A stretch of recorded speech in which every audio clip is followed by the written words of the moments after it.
Everyone, Matt here from Docs Running. Today we're going to do a probably sub 3 on the Adidas Adizero Boston 12. The reason it's going to be a sub 3 is I want to talk a little bit more about this shoe, because the Boston series traditionally before version 10 was a lightweight trainer slash racing shoe that a lot of people used racing for the marathon. Even professional runners used it as a marathon racer. It also had the versatility to handle daily training miles, and it was a really great shoe for people that wanted to go fast and they could back it off when necessary to do daily training miles.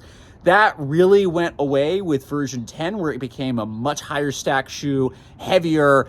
It still could move a little bit, but it was more of a training shoe than a lightweight trainer slash racing shoe, workout shoe. Version 11 just stunk. I did not like it. It was clunky. It was not fast. I gave it to somebody. They gave it back and said, I can't run in this.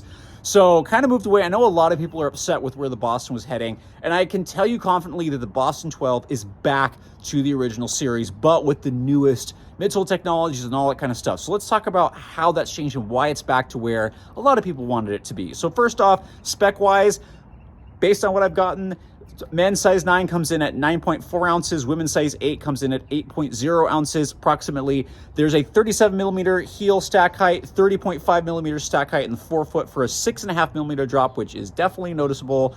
Definitely feels a little bit lower drop. There is now more Light Strike Pro in the midsole, especially in the forefoot.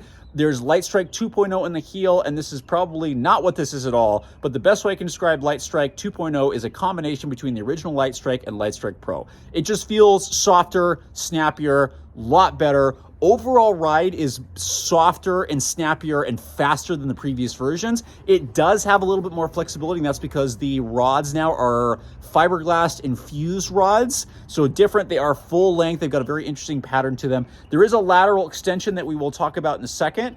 But that's mostly to show, and we'll talk about how that actually affects your mechanics based on what I've experienced. That typical posterior heel bevel right here, which is really nice. Once you get here, the midsole is narrower than the past. So this is not really a stable neutral shoe anymore. It's much more of that solid neutral shoe. Yes, there are sidewalls, but it's Light Strike Pro and it collapses really quick.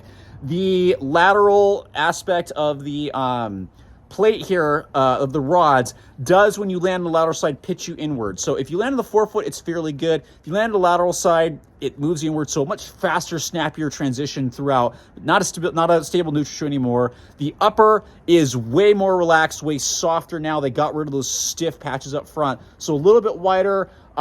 Really comfortable, small heel counter now, not really secure side to side, but as long as you're going in a straight direction, this is going to be a great shoe. If you want to do workouts, just did a great tempo in the shoe, just did some intervals, can also do daily training miles. So it's gotten back to the original magic of the Boston series.